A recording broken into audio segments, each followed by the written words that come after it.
I didn't really, like, it was probably just me being dumb, but it took me a while to realize how, like, much really went into that motor development. Because, like, I guess, like, when I first started seeing it, I was like, oh, like, you know, you just bought some, like, good rods, pistons, cranks, and, like, good rods and pistons, and then, like, you know, just kind of fine-tuned it. Sure. But, like, the actual development on, like, every little bit of, like, how much the skirt comes out of the sleeve and, like, every little bit like that, and how in-depth he really went on, like, every little piece is really interesting. It's really what separates Joe from a lot of companies or engine builders. That he seems very mellow and chill when you talk to him, but, like, you know, his mind, he's a scientist in his mind, and he sees all the little things. Like, I mean, there's so many little things like you described that people don't think about or don't know about that go into the engine when it comes to, like, the finish on the outside of the sleeve material. Or, like... Yeah, where you wouldn't even think... Thinks of the outside of the sleeve. You think of the inside of the sleeve. Or the piston rods. Like, there's, you know, and it's why we're able to run the engine so well and make so much horsepower reliably. Yeah, I mean, that engine obviously is a freak to begin with, because... did people really, like, I wonder when the Coyotes started getting popular, where did people really start to think the limit was versus where it is now is such a weird thought. Because, like, 1,500, you're probably like, you know, like, that's probably a ceiling. Yeah, I remember, because I feel like we were, like, doing that as it was coming up with my car, at least on the, you know, smaller level. Like, I remember the first time my car made 1,000 horsepower, and it was, like, a pretty big deal. And I remember when it made 1,600. Like, it was when I put 64s on the twins, and it was, like, blowing up the internet. Like, this Coyote car made 1,600 horsepower, and then like what, like 17?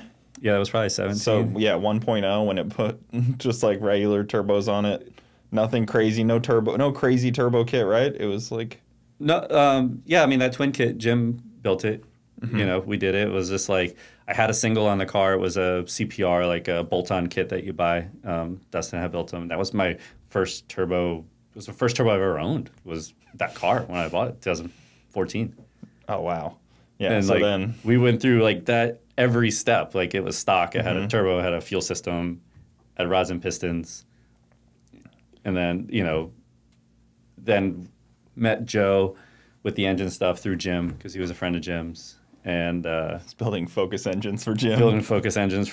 And then he had worked on Jim's Coyote at that point. And for then, like, I was, you know, me and Cy were hanging out and doing a lot of car stuff then. And, like, we were doing our own engines. Like, we'd have, like, a local machine shop hone it. And I'd be putting rods and pistons in it in my garage. Oh, okay. And then, like, I had a block sleeved from someone. I don't even remember who was sleeving blocks at that time.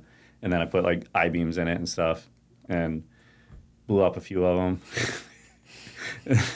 So you were learning before you finally... Yeah, exactly. And then, you know, we got connected with Joe and pushed that single turbo, and that was when I was doing the 6R80 stuff big time, because the car was still pretty new then. I just refused to put a aftermarket trans in it. Like, I wanted it stock because it was like a new car. Yeah. It just seemed like it should... Stubbornness. A little bit, I'm sure. Yeah. No, that was basically it. That's kind of what pushed me down the 6R80 road, was just like... the car was, it was the first, like, almost brand new car I ever bought. I was only 6 months old when I bought it.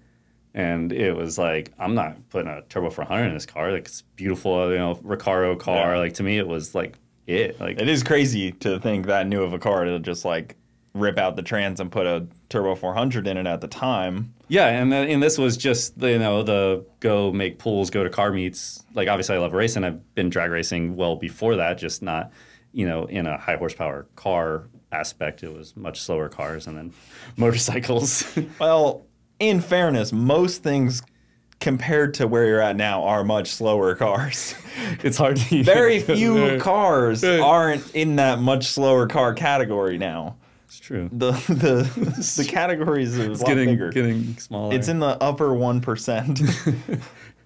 Which is nuts. If I just think back of, like, I remember being at the dealership with PJ and Justin, my buddies, you know, we were in the cars in Fort Pierce and, like, buying the car and buying the turbo kit and, like it making 700 horsepower, and was like taking like I think for the first 2 weeks I just took everyone I knew for a ride, like just drove around the people's house, like you got to ride in this car. This is ridiculous because no one had been in a car that fast at that point. And I think it went what did it go like 10-20 on the 18s, like. Well, and those stock. like that trans and that combo probably worked real nice too because. Yeah, and 700 horsepower, and even still to this day, most rear-wheel drive cars, like 800 horsepower, like that's a good street power. Like, you can actually floor it and not just die. In a heavy Mustang helps a little bit too. Yeah, like we would make some rips on the street. Yeah. Like, you know.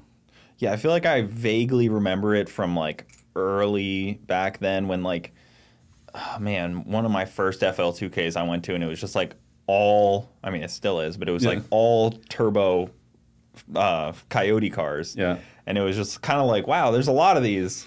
And they weren't like, you know, like light the world on fire fast, but there was a lot of them at the time. Right. And then they slowly, all of those same ones just got progressively faster. Yeah, yeah. I think even like Christian was there at the early one. Like that's where I met Christian, was with that car. I met him at OSW one night on a test and tune. I think I was there with Austin, and like he had his car, and like it was like, oh, cool car. It was nitrous at the time, and it's like, oh, I'm from Vero, and like that was it. Like we're still really good friends. Even like Turbo Sally was there at the time. Yeah, Chris Holmes. He was tuning my car actually when I first put the turbo on it. He's who tuned my car. And that car was really impressive, like super early on as well. Yeah, like he made the 680 bump trans brake deal and bump deal. Really? Like he was the first one that was like making the dual fuel pump deal with like the stock tank. Like Chris and Cy and like Dustin, it was like a few guys that were kind of like all doing that. That makes sense. Like at the startup of it.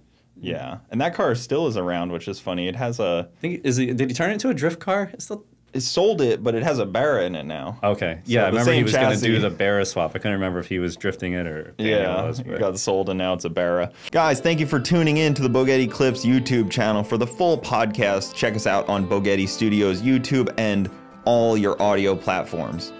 Also, hit that subscribe button to not miss out on any of the new Bogetti clips coming up.